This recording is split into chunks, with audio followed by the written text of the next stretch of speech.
Bonjour à toutes et à tous. Aujourd'hui, on a un cas assez particulier. Vous voyez la tache blanche là-bas? Ah bah tiens, il y a un frelon juste là. Coucou, monsieur le frelon. Donc le blanc, c'est ça. Un genre de mastic pour reboucher. La dame a voulu reboucher le trou de l'entrée des frelons. Avec un petit escabeau, etc., etc. Bien sûr, elle s'est fait piquer à 3 reprises. Mais le plus intéressant dans tout ça, c'est ce qu'on va voir à l'intérieur. On va y aller tout de suite. Allez, nous voilà au-dessus. Et donc très rapidement, les frelons rentrent là-bas. Donc autant dire que si la dame avait réussi à boucher, ça aurait servi à rien parce qu'il serait ressorti ailleurs. Et surtout, n'y allez surtout pas. En plus, la dame y est allée en chemise de nuit, donc 3 piqûres. Heureusement qu'elle a eu que 3 piqûres d'ailleurs. Elle y est allée la nuit. Très mauvaise idée. Enfin bref. Et là, ce que je voulais vous montrer, c'est quelque chose de surprenant. On dit toujours qu'un nid de guêpe ou un nid de frelon n'est jamais réexploité d'une année à une autre. Quand il est abandonné à tout jamais. Et bien là, on va avoir le cas exceptionnellement différent. Regardez ça. Ça, c'est clairement un vieux nid de guêpe. Vous voyez, donc le gris, c'est de la guêpe. Et après, on a la partie frelon, qui a été réexploitée par les frelons. Alors, on va faire un petit coup de traitement. Là, dans ce cas-là, on va pas pouvoir sauver les frelons.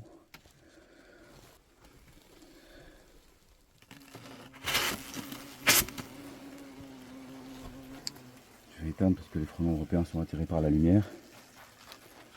Et écoutez le bruit.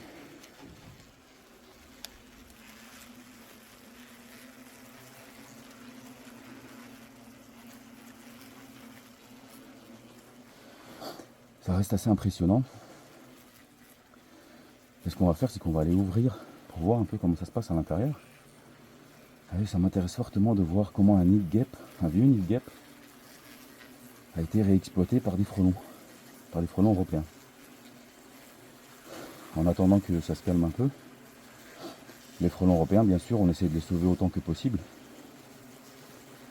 Surtout en début de saison. Là, cette période de la saison, dans un cas pareil, ça risque d'être très compliqué. Donc là, on ne les sauve plus, et en plus, en bas, il y a danger. C'est la terrasse de la dame, donc voilà. Oui, pendant ce temps-là, je vais vous montrer. Vu qu'on n'a pas de lumière, regardez les points de lumière là-bas, dans le coin. C'est là où sortaient les frelons. Mais des points de lumière, il y en a partout ici. Vous voyez, il y en a là. Il y en a là-bas. Donc autant vous dire, il y en a derrière là-bas. Donc voilà, autant vous dire que des points de lumière, il y en a partout. Les frelons auraient fini par ressortir ailleurs. Même si on bouchait la grosse entrée qui est là. Allez, on va aller explorer, même si ça bourdonne encore beaucoup. Allez voir ce qui se passe à l'intérieur.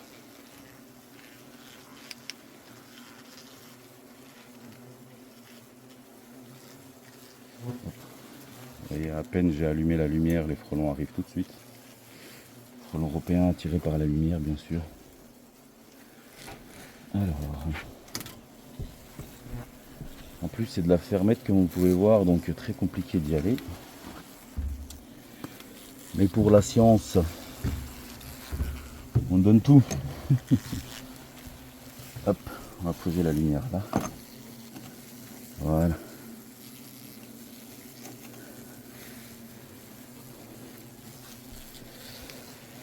Allez, c'est parti.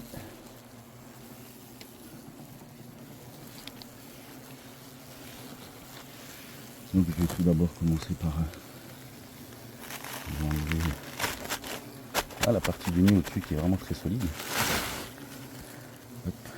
Et regardez l'intérieur. Ah, c'est fascinant. C'est fascinant, regardez-moi ça. Un étage de frelons européens, 2 étages de frelons européens. Et qu'est-ce qu'on a à côté? Le vieux nid de guêpe. Et regardez, on voit bien que c'est rongé par les frelons. Donc les frelons ont fait la place ici pour construire leur nid. Un vieux nid de guêpe, c'est impressionnant. Un vieux nid de guêpe réexploité par les frelons européens. Regardez-moi ça. Hop. Regardez, et puis on voit bien que c'est bien rongé en réalité. Vous voyez là?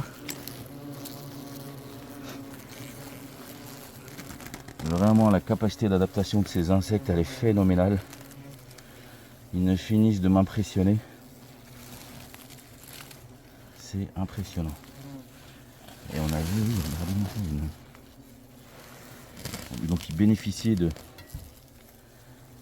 l'ancienne structure, tout en agrandissant leur propre structure.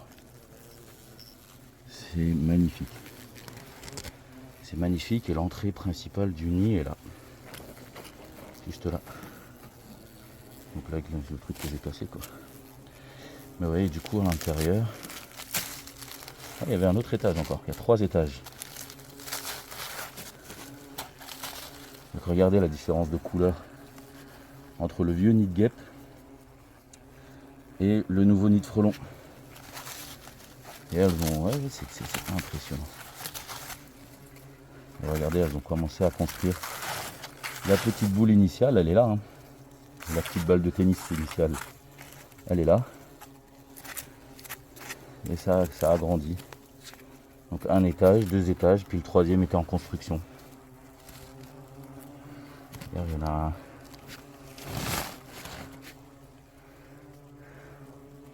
Regardez à l'intérieur, le 3e était en 2 parties pour l'instant.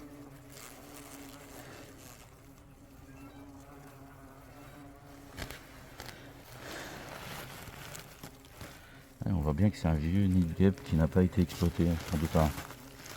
Ça c'est pas un nid de l'année dernière, c'est un nid de l'année d'avant ça. Ça c'est pas de l'année dernière. Et ouais, le nid de guêpe, on avait un joli nid de guêpe quand même, hein, parce qu'on avait 1, 2, 3, 4, 5, 6 étages.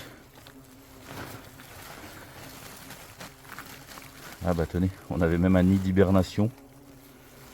Oh, c'est magnifique. Et regardez ce qu'on peut voir, mais cette vidéo elle cumule vraiment tout. Regardez ce qu'on voit là sur le nid de guêpe, hein, je parle. Là il y a les petites alvéoles pour les ouvrières. Et là ce sont les grosses alvéoles pour les reines. Donc en fin de saison, comme les frelons, en fin de saison, la reine guêpe arrête de pondre les ouvrières pour pondre les futures reproductrices de l'année qui va suivre. Et donc là on a l'exemple parfait. Hop. Je vais remettre ça en place pour ceux qui n'étaient pas là au moment du traitement. Ouais. Bon, pas très réussi tout ça. Mais là c'est vraiment impressionnant, c'est magnifique ce que je suis en train de voir. Ce qu'on est en train de voir. Et regardez la belle structure de là. Vraiment un sacré comment dire, isolant. Et ce fameux nid de guêpe qui est là. Bah tenez, regardez, on voit des larves.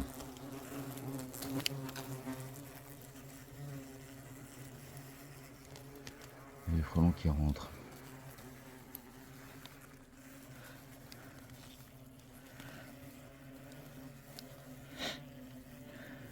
Et ouais, c'est pondu. C'est pas mal pondu. Enfin bref. Donc c'est vraiment magnifique. Un vieux nid de guêpe réexploité par des frelons européens. C'est génial. Bon, maintenant que c'est traité, on va pouvoir laisser ça. La dame va pouvoir ressortir sur sa terrasse. Et on va aller monter cette vidéo.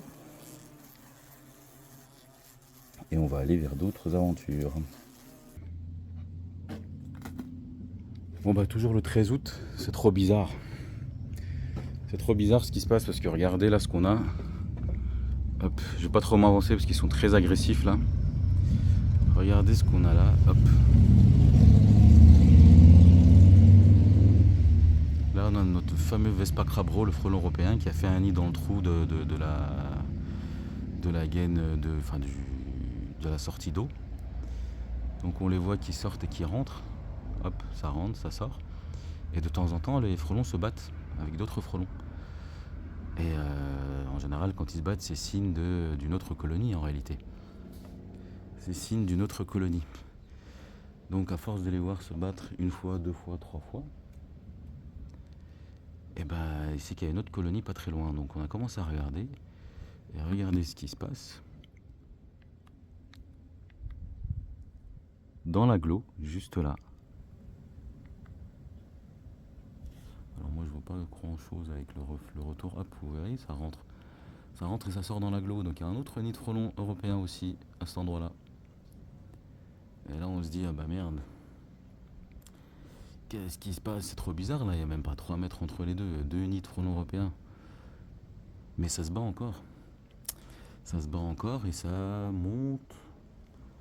Donc c'est où? Alors, ça monte et ça rentre et ça sort à la deuxième panne là, tout en haut. Là. Hop là, vous voyez? Hop, ça rentre, ça sort. Et ça se bat. 3 nids de frelons européens, Vespa, Crabro. En l'espace de... sur un seul plan sur une façade, en réalité, il y en a 1, 2, et le troisième qui est en bas, ils sont tous très agressifs. Donc là, cette période de l'année, on ne sauve plus les nids de frelons européens, c'est très compliqué, surtout là, c'est dans le mur. Il faudrait casser le mur, donc en plus là c'est la terrasse, il y a la piscine juste à côté. Là on n'a pas le choix, on va traiter. 3 nids de frelons européens, c'est trop bizarre ce qui se passe cette année. Le premier nid qu'on a vu, donc un nid de frelons européen dans un nid de guêpe. Et là 3 nids de frelons européens le même jour. Toujours le même jour, et regardez là-bas ça se tourne autour, je sais pas si vous les voyez, voilà il est parti. Voilà, comme ça vous avez une vue d'ensemble, là vous êtes bien là. Allez, je vais me protéger un petit peu et on va traiter tout ça.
La caméra a coupé, là il fait super chaud. Combien il fait là? Ouais, il fait 39 degrés. C'est impressionnant quand il fait chaud. Bon, après on est au mois d'août. Après l'hiver, après le printemps qu'on a eu, c'est normal. D'ailleurs après le printemps bizarre qu'on a eu, parce que cette année, la grosse vague de froid ont retardé tout ce qui est guêpes frelons. Et ça a un peu déréglé aussi la biodiversité, parce qu'on a des magnolias qui ont refleuri. C'était impressionnant. Alors il n'y avait pas autant de fleurs que d'habitude sur les magnolias, mais il y en avait quand même, alors que d'habitude ça donne qu'une seule fois pendant 3-4 jours et c'est fini. Il y a des acacias qui ont refleuri, pas de quoi faire du miel d'acacia pour les apiculteurs, mais il y avait quand même quelques fleurs d'acacia. Il y a des fraisiers qui ne donnaient qu'une seule fois dans la saison, qui vont en donner une deuxième fois. Il y a quoi d'autre? Des framboisiers qui redonnent. C'est vraiment du grand n'importe quoi cette année, c'est trop bizarre. Comme ce que vous avez vu dans la vidéo, un nid de frelons européen dans un nid de guêpe, j'avais jamais vu ça. Et j'avais jamais vu ça en vrai. Et là, 3 nids de frelons européens enfin même pas 5 mètres d'écart, hein, sur la même façade. Donc voilà, faites vraiment très attention. Cette année, les guêpes et les frelons, pendant le mois d'août, on commence tout doucement à les voir, mais ils sont bien là. Enfin, elles sont bien là, parce que ce ne sont que des ouvrières pour l'instant. Donc voilà, faites attention à vous, gardez-le ouvert. Allez, sur ce, prenez soin de vous, et d'autres vidéos à suivre.